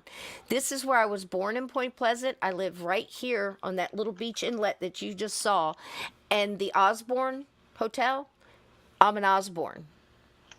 My grandmother in the story, Flora Mae Osborne, she was an Osborne. So this all hits home for me, and that's why I left it in here. And I'd also like to say thank you to the Spectacular History of Jersey Shore YouTube channel. You can watch this whole thing, and it tells a great history all the way through for free. He does a great job over there, so I wanted to plug him. Welcome to our virtual Lenape. Now, I know the music's loud, just listen. Conference House Park, located on Staten Island. Here amongst the waterways, sand dunes, and coastal bluffs, we acknowledge the Lenape people, their ancestral land, and the displacement which caused their relocation. This acknowledgement demonstrates our commitment to telling an accurate history of the Lenape people during the Eastern Woodlands time period. During this lesson, you will learn about the lifestyle, culture, and history of the first people that lived here on Staten Island, the Lenape. Now, if you did not hear what she just said, the first people who lived here on Staten Island, the Lenape. You can hear them called the Manasquan, the Delaware, the grandfather people. Okay? And they're also telling you the whole thing was Indian burial ground all the way through Staten Island, which I can tell you is butt right up against Long Island and Amityville. So this is further proof, and this is from the Staten Island Greenbelt YouTube historical channel on YouTube. Okay, so here's another source. Lenape means the people or original people. You may have also heard them referred to as the Delaware Indians, which is a name that Europeans gave them when they arrived to the Americas. Conference House Park is a Native American landmark and archaeological site with a... Now, can you see that map? That circle, that's all Long Island. So anybody telling you that there was no Native Americans and no burial grounds, here you go. burial ground located at Ford's Point. The first documented evidence of Paleo-Indians using the site is from the end of the early Archaic period, 8,000 years ago. This burial ground used by the Lenates from the Eastern Woodlands time period. Right there. Right there. That's Long Island. So we here in New Jersey say to you, bite me. So is that enough proof for y'all? I had to do that, Steve, because you know how many times throughout this whole thing I've heard there wasn't any natives there. There wasn't any. You can't tell me there wasn't burial ground or mounds. I'm not saying the houses were built on them. I'm not saying that. I'm saying you can't say they weren't and that there was nobody there before. Oh, quite a few. Really? Yeah. Oh, I didn't hear. Yeah, that's a big thing that they all often use against Hans Holzer, because it was a big story when him and Sybil Leek went in there. I don't know if you guys know the story or not, but she goes into a very deep trance. I'll give you a brief view. And if you know how Hans worked, he'd just start talking to the Native American. He's got pictures, and it's just misty. like anomalies in pictures. It's like a white mist. So, I mean, it's not like an Indian standing there. He says he believes it was. Who am I to say it wasn't? So Sybil goes into the whole thing. Her voice changes. There might have been some the way she held her face at least changed, and to the point where she even grew what looked like an Adam's apple. It was a big deal because this is an angry Native American screaming about how he was buried there. It doesn't have to be an Indian burial ground for somebody to be buried there. But once they're buried there, it's a burial ground. Do you see what I say? It's just, you know what I mean? But it was a big deal, and he was very pissed, and apparently his skull was played with in the street, like When was it dug his up? kickball. Huh? When was it dug? When did it turn up? Or when was it uncovered? Then I don't know. The chief was telling Hans Holzer this through Ethel Myers in the Amityville house when he went there. So what year did he go there? He went like a year. It was after the like book and before the movie. He was in there. After the book, Yeah, after the first and book, before and the before. movie. Yeah. So 77 And the ish. question is, how many dead Native Americans are in the burial ground? Yeah. All of them. So that's what I'm saying, All Steve. the Right? ones there. Yeah. It could be one or it could be 100. Yeah. They didn't always build mounds, particularly Mm-hmm. in some place like that where you're on the shore. I mean, there were mound builders, out in the Plain States, Ohio, even in Tennessee and places like that. Right. But all the mound builders didn't necessarily build mounds. That's Yeah. something that they could do, Yep. but not that they chose to. Absolutely. There, I'd say there's a lot of shallow graves there. Yep. So, where I'm sorry. Cisco, Yes, can Blue, I? that's absolutely true, honey, because that was mostly Cherokee, Navajo. Yeah, there was probably some Lenape in there too. But he's talking about the steel runner. Steve would know more about that, believe it or not, than I would. The steel workers for the skyscrapers. They had no fear, They man. had no fear, and they Yeah. had incredible balance. Yeah. And I've seen pictures of true. those guys just walking along an I-beam like it's nothing. Maybe go out on the end of it and sit and have lunch. Got their lunchbox there beside them, 3 or 4 guys, 100 stories or higher up, and they're just sitting there, enjoying it. Mm-hmm. Eminem's asking a good question here. When was the skull played with? I don't know, hon. It's been so long since I read the book and the story. Hans would be the one to have that information via Ethel Myers. It would be in that book, and it would have been in the first book that he wrote. He wrote 3 on Amityville, and it would have been in the first book. So if anybody's got that or anybody can shoot that information, it was basically the Indian came through and said, this is what happened to me, and this has pissed him off, and it angered him, and he wanted everything just put back. So I don't know the time. It would have been, before this. It wasn't, in modern times, I don't believe. It was probably before that whole development was built. I don't know. Now I'm guessing. So I don't have that answer, but I know it was prior to and had nothing really to do with this. Other than the fact that Hans says he's the only one there haunting anything, and he's not really a haunting, he's just pissed. My theory is that can be true, and the other stuff can be true also. One doesn't outdo the other, because we know if a spirit doesn't want you to see him, you're not going to see him. Yeah. He's not going to talk into your little gadget. He's not going to come through your medium. Whatever, I'm saying he, but you get my drift? So my I like to only point imagine- tonight was to dispel the rumors that was no Indians there, that dispel the rumors, burial ground or no, it was there. It all goes all the way back to the paleo time. So, first, you know what I'm saying? And it kind of ticks me off, doesn't it, you, Aunt Edna, when people keep trying to make us extinct and saying we didn't exist and it wasn't important. It is important, It doesn't make what Hans is saying the truth or the be-all, end-all, or the only thing that could have happened. I think all of this could be a little bit true. Isn't that Yeah. normally the way it usually is, Steve? Yeah. So that's what I'm saying. That's how a lot of times we have to approach some of these cases.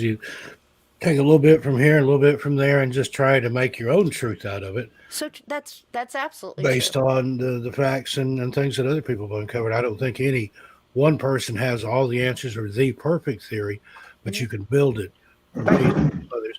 And that's not cherry picking. That's just taking the Right. stuff that makes the most sense Can and I? stands to reason. Yep. Can Go I ahead. just mention real quick what the book's main criticism of Hans Holzer is with regards to the Native American issue? Okay, hit me.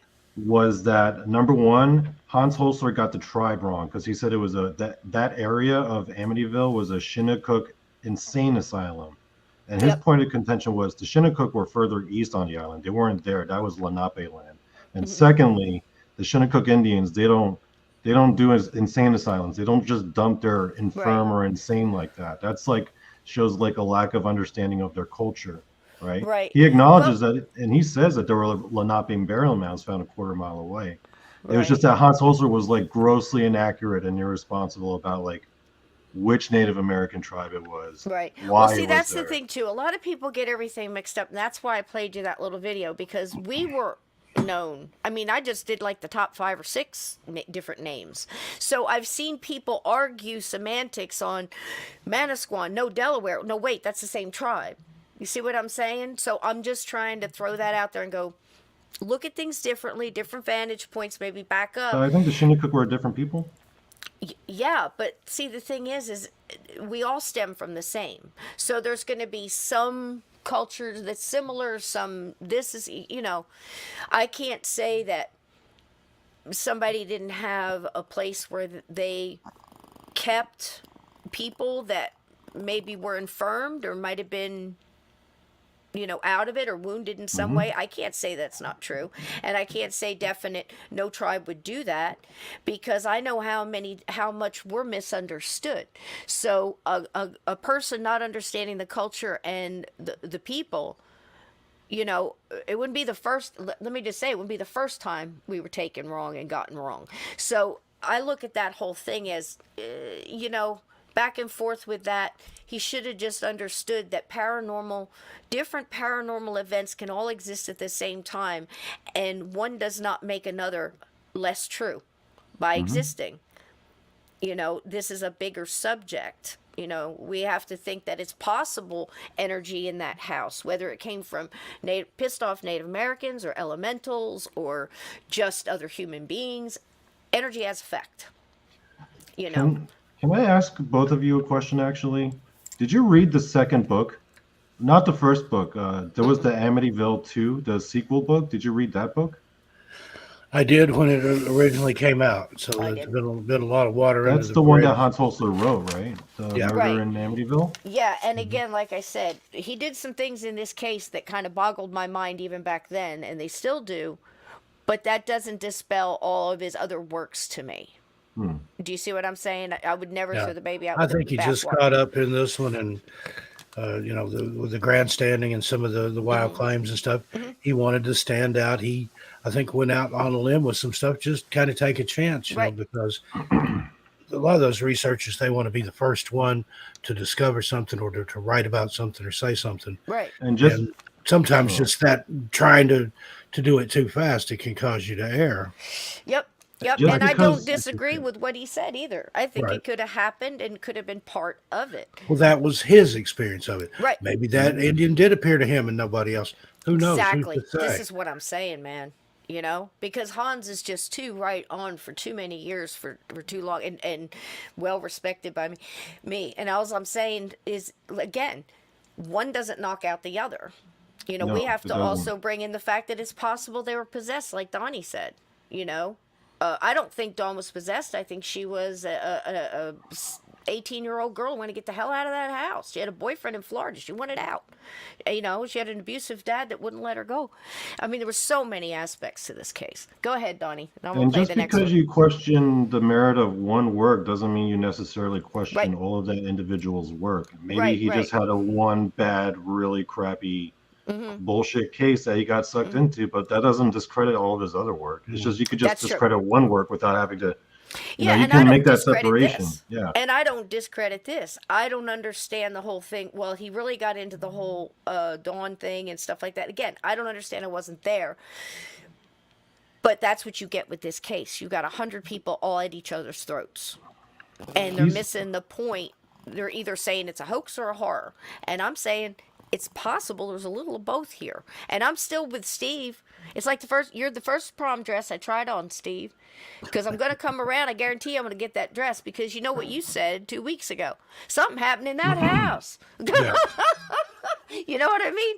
So this is a little treat I did for Steve. While I was digging around, I found a delightful girl named Molly. Now, I want to make sure I gave credit to the last one. That was the spectacular history of the Jersey Shore YouTube, the Staten Island Greenbelt. Can I just say one Hang last on, thing Donny. about Hans Holzer? Hang on, I gotta give credit to these people. The Staten Island Greenbelt YouTube and the Historical Society in Long Island, New York. And again, all who say Native Americans all through there. Go ahead. Say it again about Hans.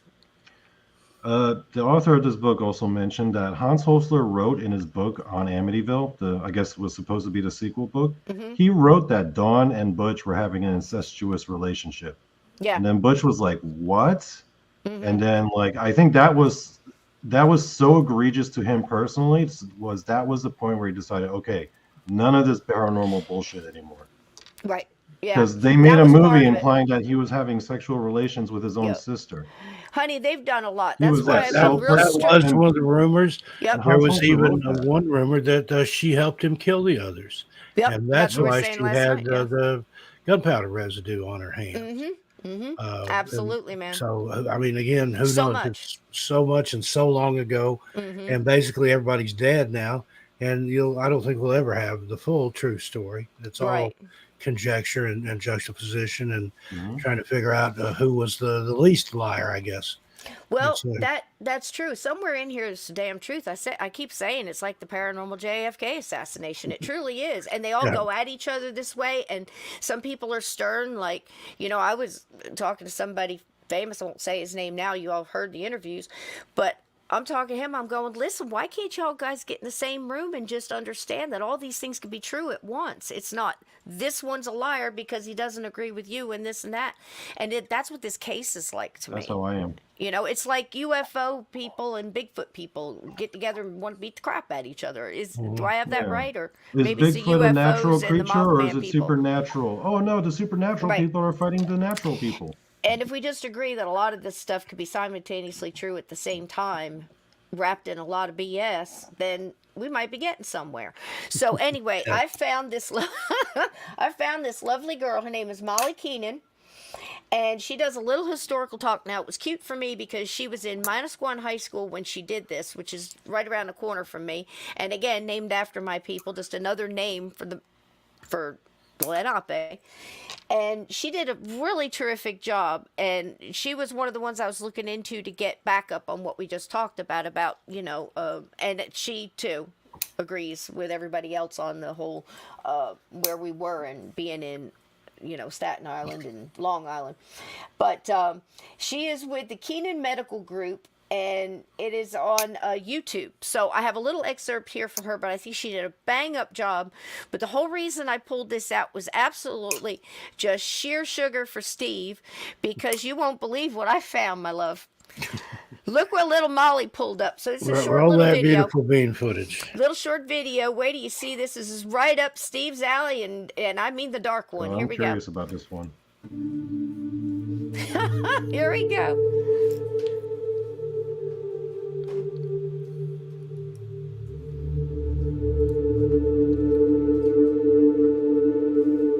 Look at that. Not for nothing, Cisco. I like this music. Yeah, It's very soothing. the name of it's called Spirit of Fire. Although he also had a trickster god known in English, I kid you not, Crazy Jack. He's mostly known for his laziness and tricks, but escapes times of crisis by acting wise and having a lot of luck. These are the main gods and spirits of the Lenni Lenape, to which they are highly respected and have many stories about them. What I find to be absolutely fascinating, though, are the creatures of Lenape lore. they had underwater panthers. I kid you not. Panthers that would drown people. That's not even the coolest part, though. These panthers were a mixture of a panther and a dragon. Fabulous. They also had beings called Mixaxkook, which were underwater horned serpents that ate people. All right. Love it. Huyuk were thunder beings, best described as birds that were the causes of thunder and lightning. Now this one I knew. They I could actually saw one. sometimes kill people with their powers. But good news, if you were being potentially killed by a horned serpent, these thunder beings would come in and save you just because they hated the horned serpents so much. All Other right, mythical Molly. beings existed like the Wema Tigunis that can be best described as dwarves. Mahue, which Dwarves. was, you guessed it, a man-eating giant. And the Yakwake, which Yep. was a giant hairless bear monster. Hairless bears. Thank you, Molly. She did a great job. Better her than me pronouncing these names. Look at Yeah, I this. was going to say she sounded like she was spot on with those pronunciations. God bless her. Look at this. The battle. The battle. Now look at the size of the Thunderbird, guys. I actually saw one. I swear. Dismal Swamp, Steve. Yep. Ain't that some underwater panthers? Top that shit. Can you tell us your Thunderbird story, Cisco? I kind of Sure. want to hear it. Sure. And this is the song is Spirit of Fire, and it is by Jesse Gallagher. Thank you, thank you, thank you. How about that, Steve? Was that That's a treat or amazing. what? Thank you, thank you. Nothing to do with Amityville whatsoever, but by God, underwater panthers deserve a moment. You know what I mean? I had no idea. Now, had you heard of any of those other than Thunderbird? I'm pretty sure everybody's heard of the Thunderbird. Thunder beings. It's just another way of calling it that. You know what I mean? I know, Aunt Edna, right? Had you heard of the underwater panthers? Me? No, I had not. That's a new one on me. We got you a I've new heard one. of some similar stuff, some underwater things that like to drown people, but not underwater panthers. That's a new one. How about that? Isn't that Underwater something, panthers guys? with part dragon in them. Don't forget the dragon part. Now, Yeah. the Smokies, Yeah. there's something that lives in a lake, and I can't remember what the Cherokee name for it is, but the story that I heard, a guy observed a deer wade out into the water and get a drink. The water started swirling around the deer. The deer just kind of sank down into the water, and then the surface of the water was covered with blood and deer fur and deer hair, whatever, and Wow. You know, stay out of the lake. I just had this interesting thought come into my mind. What if that underwater panther dragon thing is the same creature that's the Chinese dragon? Because the Chinese dragon has like a cat-like face and it goes into the water. Maybe That's they're what I two sides thought of the of. world seeing the same thing. When they showed that Wow. little illustration there where it is Yeah. kind of a cat dragon looking thing, that's what I Wow. thought. Like that thing looks kind of looks like a very Chinese dragon now. I Asian think in about it. nature. It did indeed. It's a damn trip. I don't know. I had never heard of it. And God bless Molly. Again, Molly Keenan. She did a great job. She was a junior in high school when she did that. She did it about like 10-something years ago. And I know it's so funny, some of the stuff you come across. But You should if get you're on the out show. there, Molly, I totally appreciate it. Better you than me saying, I'm letting Lenape. I can't pronounce any of that mess. We should So, find her and get her God on the bless show. you. God bless you. She's working in a medical group now, but I hope she's still in history because she had a little knack for it. It took a lot of guts for her to do that. So we thank her very much. But, well, I'll tell you what, we're coming here toward the end, and one of the things we wanted to do moving through all of that was basically touch on Hans Holzer, give you that side of it, and I want to reiterate again, I'm interested in the first book and the first movie. I don't even like the second remake of the first movie.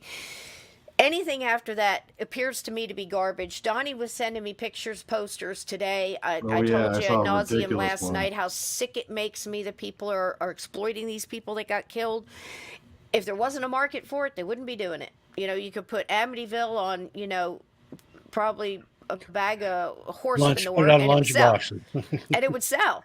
You know, that picture was ridiculous when I saw and it this yeah, morning. I was and like, holy crap. It was basically a movie they're just poster making for the crap up. prequel movie called The Right. Amityville Murders about Butch DeFeo. And Right. in the poster, he's like all muscular and manly looking, and he's carrying a shotgun and a hatchet. It's I'm just like, it's what horrible. shotgun, what hatchet?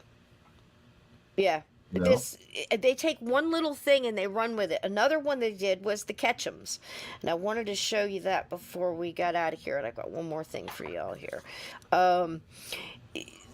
They again, Sebastian said he was ordering the book. He's got, I can't remember which one he said he had. He has the old paperback or the old hardback, and he got the other one so he can match them up because a lot of stuff changed from the hardback to the paperback. Okay, and that's part of this too. One of the things was the Ketchum story that they brought up. Now, there was a lot of Ketchums. This was the guy who was supposedly lived on the land before, Steve, and was very into black magic, got thrown out of Salem for practicing black magic and all that stuff. Okay, from all the historians that I can see that have dug into this, there was lots of Ketchums. Zachariah was one of them.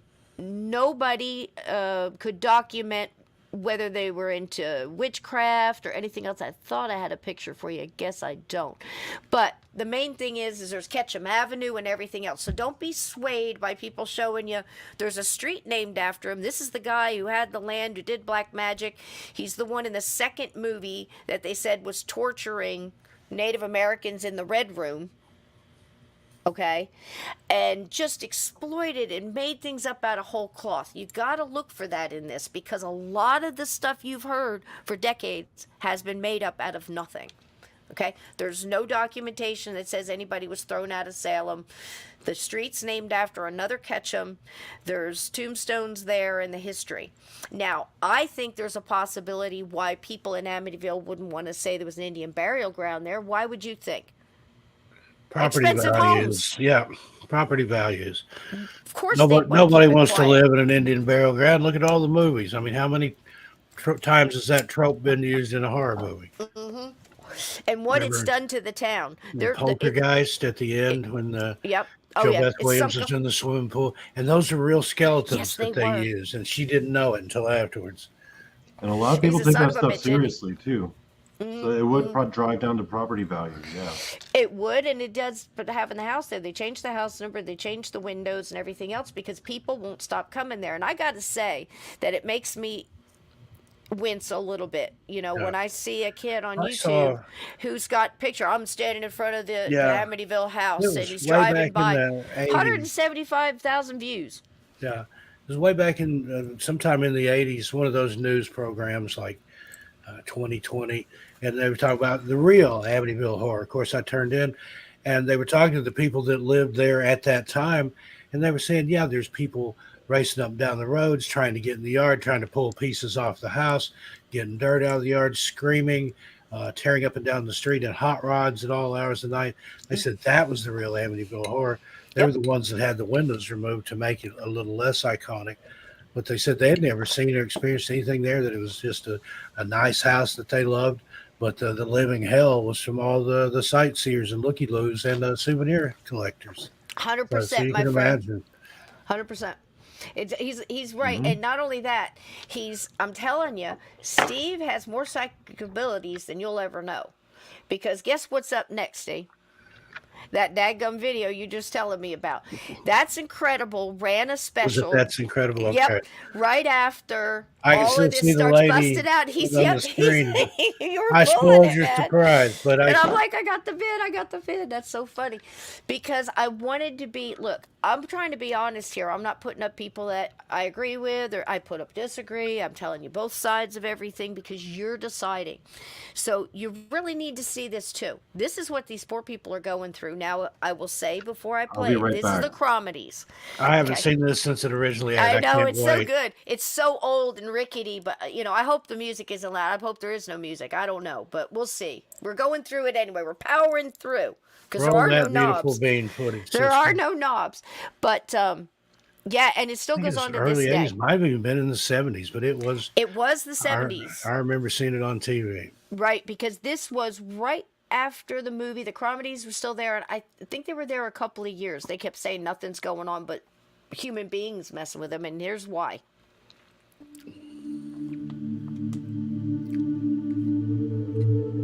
I agree, Eminem. Why would anybody want to? I believe it was their Halloween How would you special. feel if too. the goblins of Halloween occupied your house all year long? Even the most ardent prayers couldn't rid one house of ghoulies and ghosties, at least as they were reported to most of America in a recent shocking book and motion picture.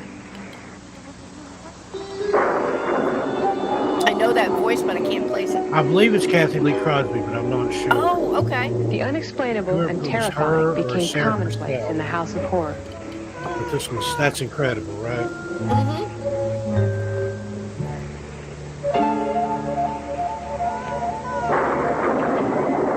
On the night of November 13th, 1974, Ronald DeFeo brutally murdered 6 members of his family in their Fran lovely house Tarkington in there. Amityville, Long Island. Fran Tarkington, yeah. In late 1975, think George that's and John Kathy Davis Lutz from and their Next 3 Door. children moved in.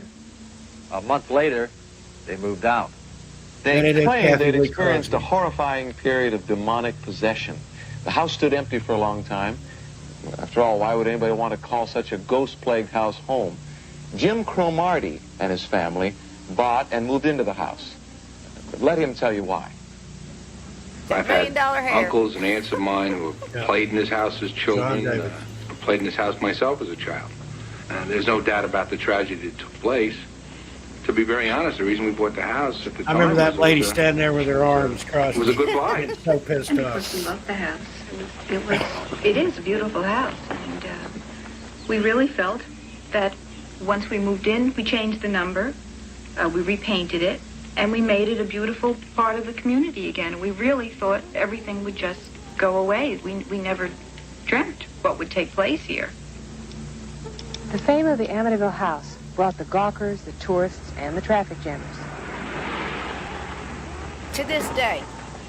It was such a pleasant scene inside here. My bare butt would And be hanging out outside, the it was so window. insane. It was right after the book had come out. People all fighting to have their picture taken in front of I the can kind house. of picture that, Steve. Here we were trying to have a lovely, quiet Sunday afternoon together, and this insanity was out there.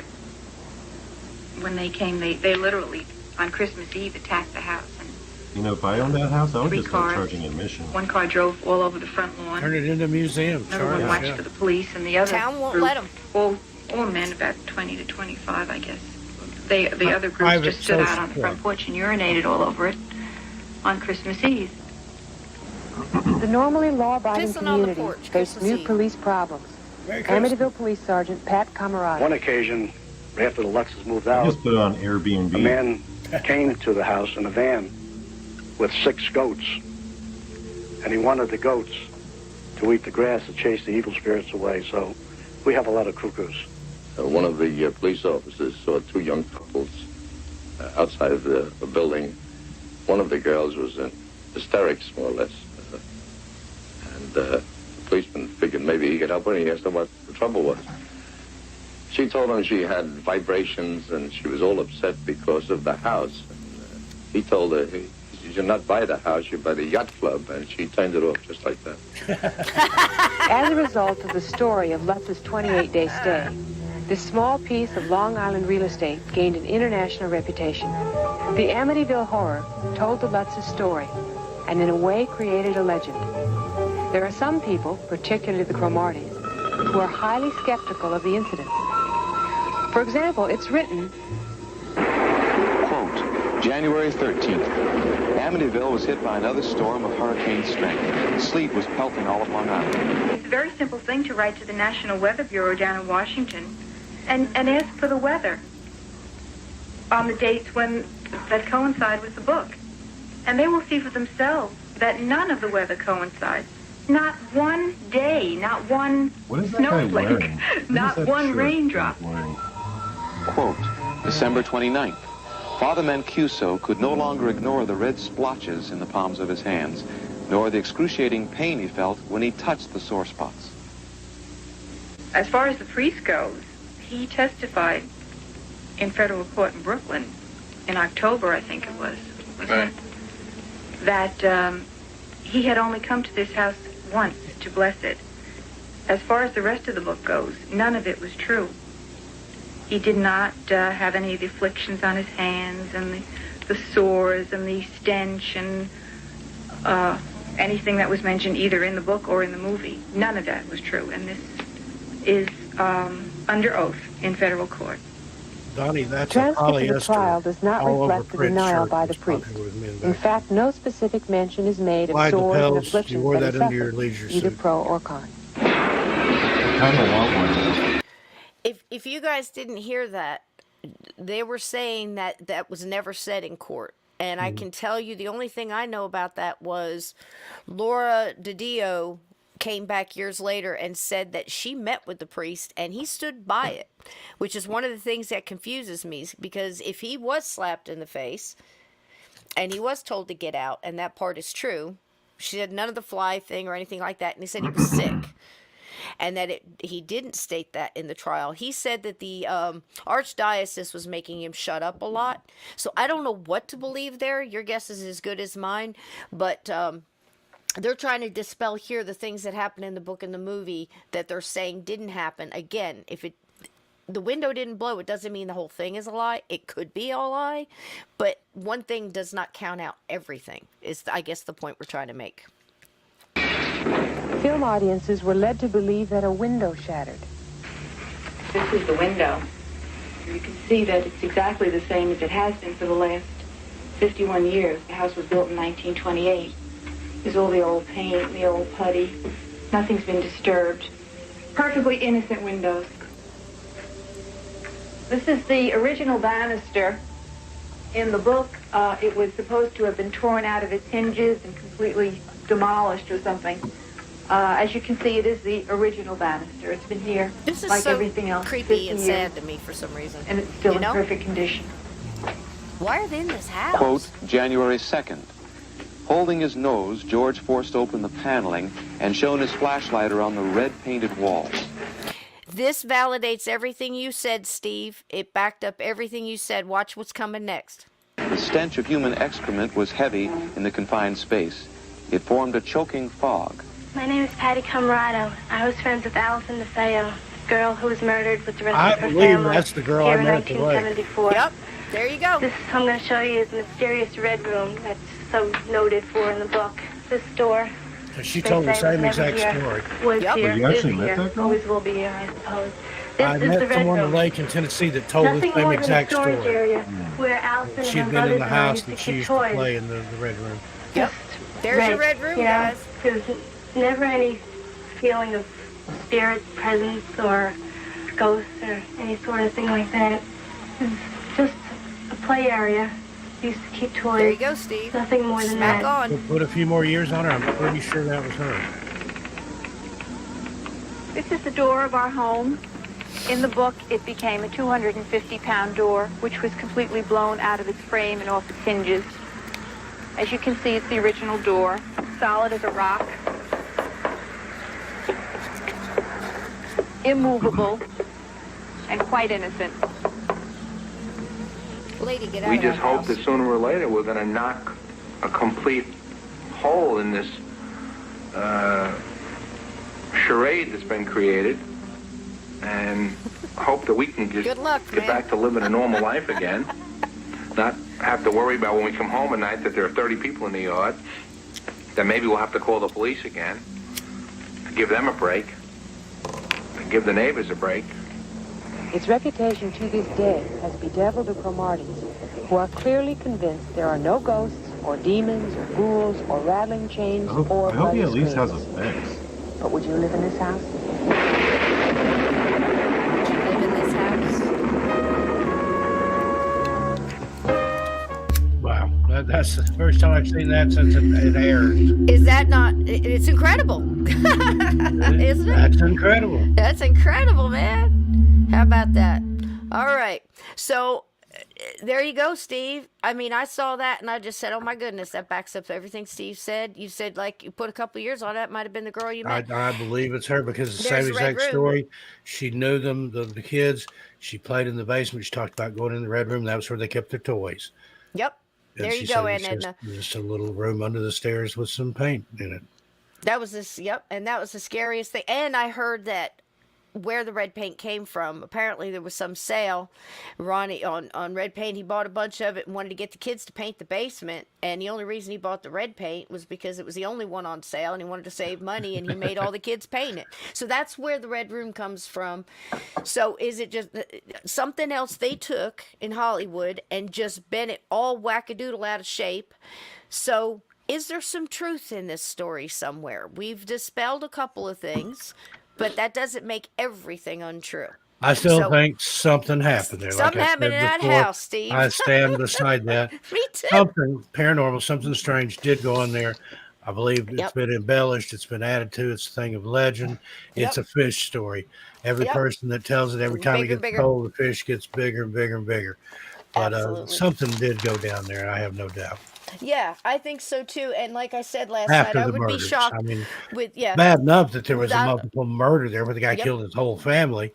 And Mhm. there's even strange things about that, like the fact that you were talking about that nobody tried to run away. Now, one of the boys was incapacitated. He'd hurt himself playing football. Mhm. And I think he's either in a wheelchair at the time or wearing a Yeah. cast or something like that. That one makes sense. That was The other Mark. thing that they were all found face down. Mhm. I don't Yeah. know. I think the It's first just shot would have always been the woken everybody creepiest in the thing to me. house. I gotta agree, Steve. That's always been the creepiest thing to me. Like I said, I've got theories. Went over some of them last night, It's but almost like there was some sort of supernatural yeah. trance or something that prevented them, like almost a How sleep is Kevin paralysis Bacon type involved? thing that kept them from waking up and trying to flee or fight back. Kevin Bacon's not Kevin involved in this. Bacon is As always far as I involved know. in all things. Yeah, it's just I guess a 6 degrees separation. But Yeah. well, that's the thing. We brought to you this time a little bit of everything. You can for sure tell your friends now Native Americans were in that area, and chances are if they lived there, they died there.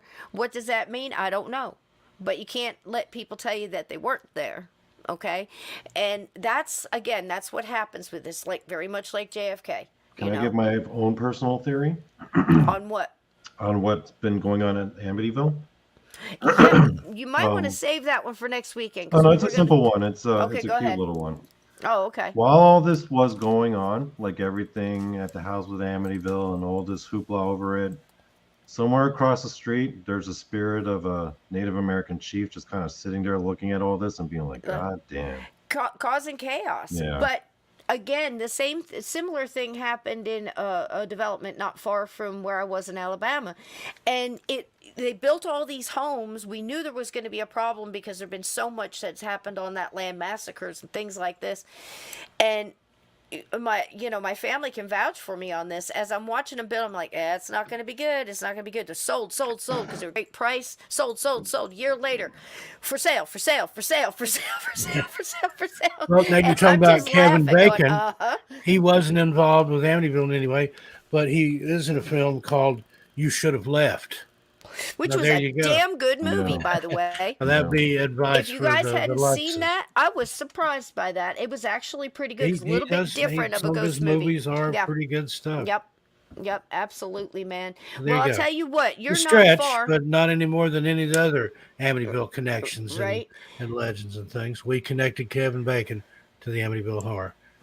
6 degrees Kevin Bacon, man. We got to stop talking about Kevin. I don't want nothing to happen. Yeah, I don't to want him. nothing to happen. Yoko We Ono. already Yoko got Ono. Alec Baldwin in there. Alec No, Baldwin. no, Kevin Bacon is Yoko blessed Ono. because his last name is Bacon, and this is the place of Yep. bacon, so he's Yep, blessed. yep. But, Lots and yeah, lots if of something would bacon. have happened to Yoko Ono, we would mourn for, I don't know, probably There goes the seconds at neighborhood. least. There goes the neighborhood. Yeah. Well, if you kicked my skull around, I'd be pretty mad too. It's a plausible story, and it's not the first time I've heard of Native Americans being angry. And if his energy, think about this, think paranormal minded. If his energy was so strong, and anger will make it that way. He had his chance, jumped into Ethel, said his piece, did a lot of yelling and screaming, according to Hans.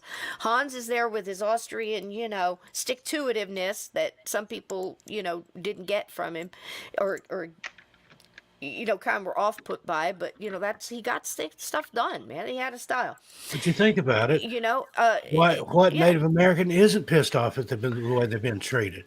When the white person, the European settlers, the colonists came in, right? Look at righteous indignation. They've got a right to be pissed and come back and haunt some white people. I think they should do it more. Yep, and it's probably the whole neighborhood, but nobody dare to say, because look what happens when and you tell. I'm an 8th Cherokee. I can say that. And but that's the thing. It's probably all through the neighborhood. Bill Bean also had a similar case, very similar to this, where it began. Him and I talked about it, where he said, I knew it was the whole neighborhood. He went back and he was right. Other families were going through. Not saying that's what's going on in Amityville, but it's possible. That would be something interesting to talk to the other people that live in that neighborhood. Yep. Yeah, they or won't even. Long Island in general. They're so scared. What's ever happened to you? Have you ever had an Hey, it's Long Island people. They're a different breed of people. It is. It's they're going to shut it down, shut it up quick, and they're not going to let them make because they it don't Airbnb, want another right? Amityville house. They're not going to let them make it a bed and breakfast. It's not going to be a museum. They're not going to allow it in that town. They want quiet. They want their boats. They want their martinis at 4:00, and they want to be left. And they want to keep their high property values. That's some of the most expensive real estate. And who could blame along the northeastern coastline there. Yeah, and the people there can be quite high-strung. Well, right after this with the trial, as far as Donny got you, where I'm going to lead you up to next week, is right here. Weber gets a phone call, okay? And they're right towards the end of the trial, and it's George Lutz. And he tells Weber, listen, I'm going to tell you something. We went through some things in that house. I think your boy has a case for insanity because it got me. Weber decides he's going to meet with George Lutz and Kathy, and they sit down and they start having a discussion over many bottles of wine, according to Weber. So it went from 3 bottles to 4 bottles to I lost count, where supposedly they're talking back and forth ideas and contracts were written up. And we're going to talk about that next weekend, but that's where I'm going to leave you. If you want to look into this a little bit, again, Shattered Hopes is free on YouTube. It's a 3-part series. It's by that slapty bump cummerbund guy. God bless him. I'll never get his name right. Kevin Bacon. His name is Kevin there you Bacon. Go. And you can watch that on YouTube. You can read the book that Donny did, The Night That the Feo Dies by Rick Osuna. Yes. Osuna, thank you. Mm-hmm. And there's other things out there too. I hear High Hopes is a good one. Laura Didio recommends that one. It was written by the prosecutor. But again, you got to take all this with a grain of salt. The amount of people that wanted their money on this pound of flesh is unbelievable. So if it's one thing I say this weekend and get through to the point, if you're going to watch the other movies, please watch them knowing that they're out of whole cloth. There's no truth to them. They're spun out of nothing.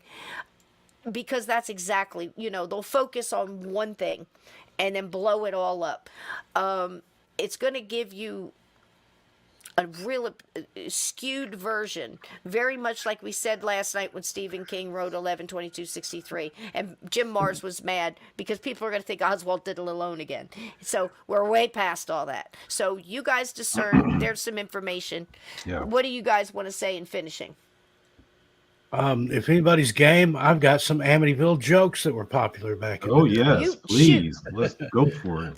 Well, Mr. and Mrs. Lutz, this is the house I was telling you about. Didn't the previous owners like it?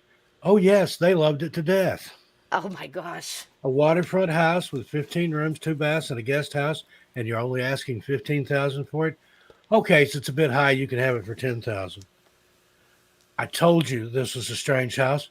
Most folks have a gardener come in once a week.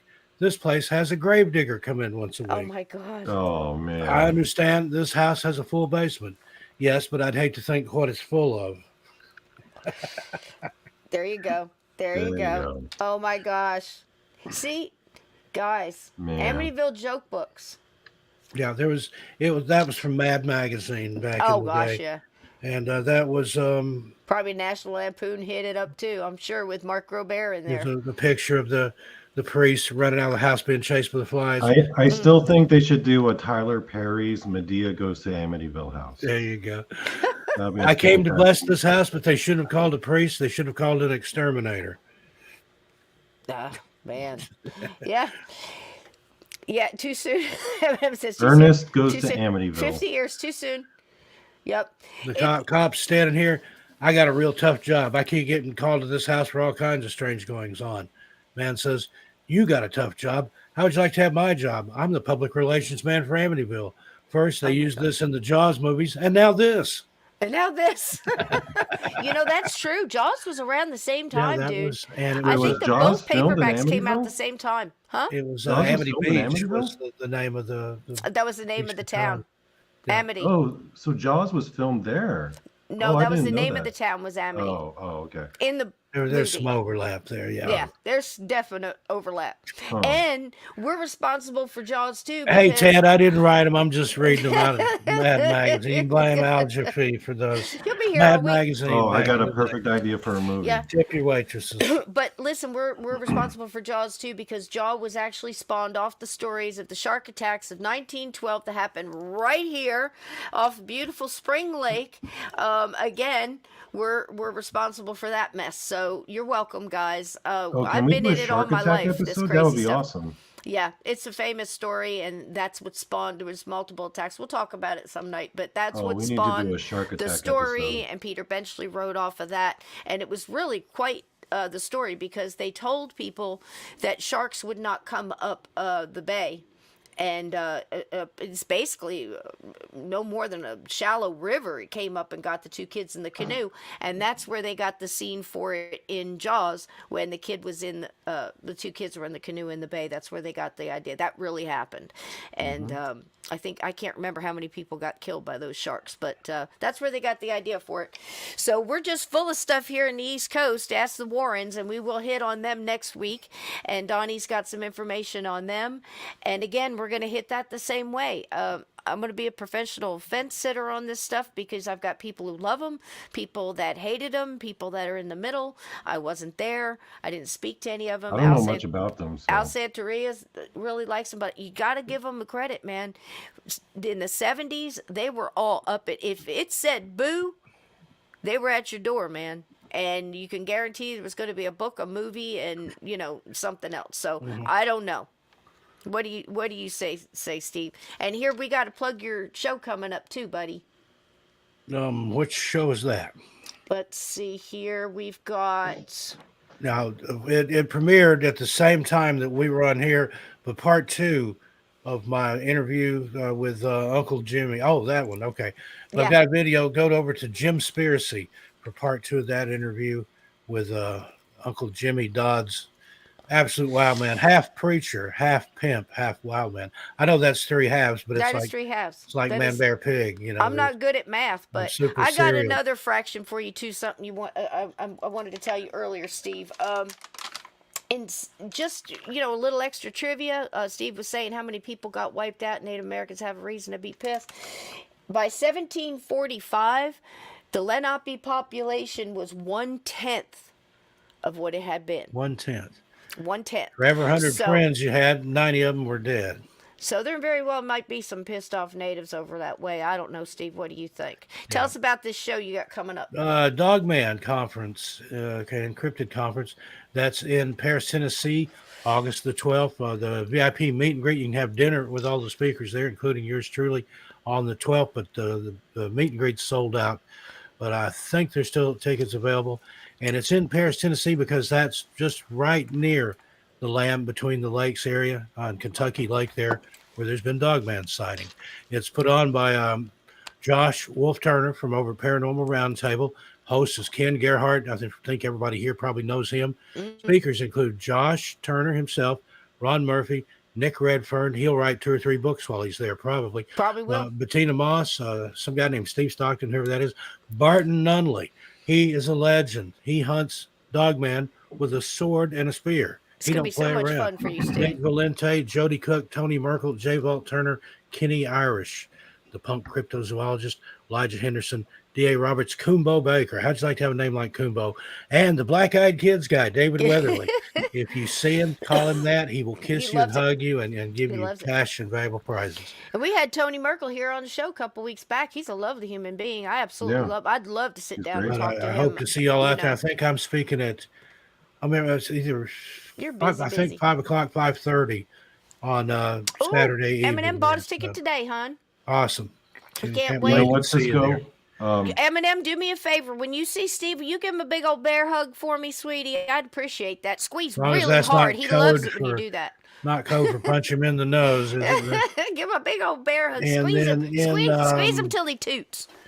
Coming up also in October, and I can't remember the dates. Awesome. I'll get them to you a little bit closer to it. Going to be in Auburn, Washington, on the Green River College campus. Green River, the best known for the Green River Killer, Gary Ridgway.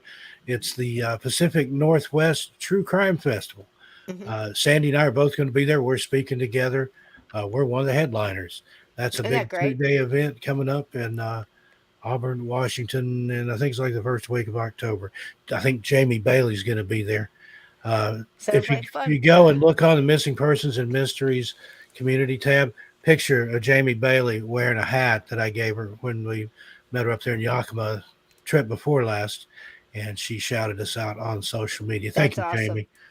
Hey, Jamie, how you doing? And Eminem says he sure will. He's going to squeeze you. And Blue Crossroads will be at the Smoky Mountain Bigfoot Conference this Saturday. We'll take many pics. Send them this way, Blue. We'll put them up here for you, hon. I hope you have a great time. And, yeah, squeeze them good. So this has been a blast. I'll tell you, it's been hard researching, digging around in this. Brings back lots of memories. Like I said, Mark was my exact age. His birthday was my birthday. You know, and that's one thing that I said in there, and you know, when I was a kid, and you know, you clutch on to things. If the last thing I do, I'm gonna take the garbage out of this, and you know, what do you call that, Steve? You get to make the cream rise to the top, and we're gonna make some butter. Yeah, by God, we're gonna have butter on some freaking toast. We're gonna churn some milk here. Yep. So me and Steve are still sitting on the same thing, and something happened in that house. Donnie, where are you at right now? That's about as far as I'm going. I think I think Ed and Lorraine Warren, the stuff that they talked about in the book, the original book and all that, man, I think it was faker than Wayne Newton's face. I've met Wayne Newton in person. Next weekend and we'll see. I've met Wayne Newton in person. I've been to his house. Went out there to take pictures of his horses. The first thing when you look at him, it's all you can do not to scream. He's had so much plastic surgery, he can't help but smile. I think another more facelift or two, he'll have a goatee. Think about that for a minute. Yeah. You'll laugh. But he's the nicest man you'll ever meet, though. Yep. He's scary looking. And saw Elvis. He's got a great Elvis ghost story. I mean, it'll touch your heart. Well, fellas, I think we're about on our way out. If you do a close-up of Wayne Newton's face and line it up with a close-up of the Amityville house, they look oddly alike. They oddly look alike. And Cher doesn't even look like Cher anymore. God bless her. But yeah, we just killed a whole bunch of people, I think, guys. We better get out of here before we take out some more. Listen, guys, Amityville. Next weekend, we're going to get into the actual, we're going to take it from the Weber meeting with drinking the wine and what went on there, and it's a little bit of the contracts and people writing this and writing that and putting in here. So there's a lot to come, and the actual haunting. We'll talk about the book. We'll talk about the first movie. After that, nothing exists after the first movie for me, and I'm not even sure if the first movie exists. That's where I'm stopping, because it's such bunk, and it's not even good horror, really. You know, there's so many good stories out there, and you know, we're way past the, you know, some of the stuff they're doing. Well, if they just presented it as fictional, if it didn't have that big a true story emblazoned on there, I think it would have been much more enjoyable to me, because when you hear, oh, this is true, and then you start picking out this and that and this, and it doesn't help the paranormal community. Why are the windows still there? Why is the door still there? Yep. Where's this? Where's that? What happened to this? Wait, the Red Room was just a place where the kids played? Come on now. Yep. It's true that it's a story, but it's not a true story, I don't think. The Amityville Horror, the movie, was the precursor to the Poltergeist movies. Which That's I how think I the see it. Poltergeist, the whole franchise was much better. That Yes, creepy I Poltergeist agree. guy. was freaking I agree. scary. It was Hello there, freaking scary. Caroline. You know, that's just that They're guy gives me the I creeps. saw that when I was today. 7, and that movie ruined me. I gotta say, don't get me started on Poltergeist, but that whole movie, I gotta tell you, I'm there for it. There's nothing in that I can tell you that, including, I think the rope thing, maybe not, but, and going in and the way they portrayed it, but it's hard to portray something like that. So I would say Poltergeist, in a Plus, lot of ways, got it Poltergeist right. was cursed, supposedly because they used real skeletons in the pool scene. Yep, Look at all they the moved the deaths headstones and associated not with the that. people. The one girl was And killed by her then, boyfriend. The girl that played Carol Ann got some Yep. weird stomach virus and Yeah. died. Yeah. It's kind of like The Omen and Yep. The Exorcist.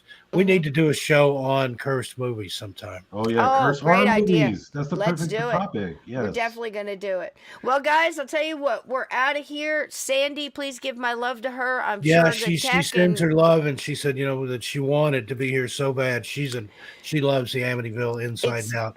But it's meant to be because she's going to be here next Monday. Fiber optic break. Yeah, we'll both be Next here Monday. next There are Monday. more opportunities. May have a surprise for you. There are Oh, more great. opportunities. Yeah. Oh, great. You're bringing on, oh gosh, please tell me it's Jody the Pig. You bringing on Jody the Pig? You're bringing the actual Jody the Pig? I'm joking. Listen, guys, enjoy. Look at this like I said, my main thing is for the paranormal community and how far we've come, we've got to be able to look at something like this and pick out what we think really happened.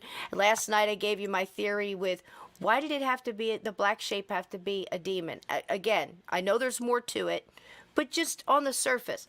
It could have been Ron Sr. It would make more sense to me at the time that, he was a demon in life. Yeah. It's a possibility, and I think there's a lot of possibilities, and we're going to look at more next weekend. I can't thank you guys enough, Donny, for all your research. Again, the books, we're not agreeing or disagreeing, we're not calling anybody this or that. It is what it is. They made, I'm just presenting the point of view of the picked, book. That is it. They picked their thing. Their statements are all online. The books are all available, the movies and the documentaries ad nauseum. So there you go.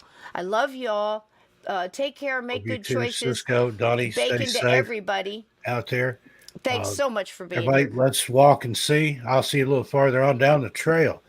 Tell your dog I said hi. Hit the like button on the way out. Hit my PayPal if you want to give us a tip. And if you want to get a t-shirt or a mug, Teespring, teepublic.com/Cisco. Love y'all. Have a good night. We are outie. I think. No, maybe we're staying. Here, have a kitty. Oh, it's up here. It's here. Here we go. Good night, everybody.